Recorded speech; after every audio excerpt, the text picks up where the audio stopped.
رسول خدا صلی اللہ علیہ وآلہ وسلم سے استغاثہ کرنے کے لیے آپ کو کسی سے نہیں پوچھنے کی ضرورت ہے، کیونکہ یہ پروردگار کی افضل، اکرم، اشرف، انور ترین مخلوق کا نام ہے محمد مصطفیٰ۔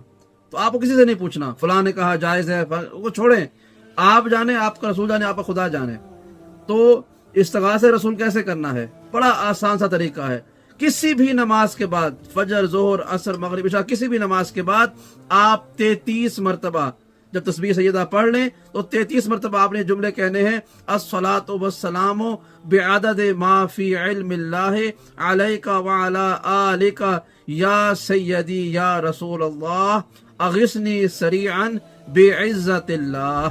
جب یہ جملے کہیں گے پروردگار اپنی عزت کے صدقے میں محمد مصطفیٰ کا وسیلہ قبول کرے گا، آپ کی حاجت قبول ہو جائے گی۔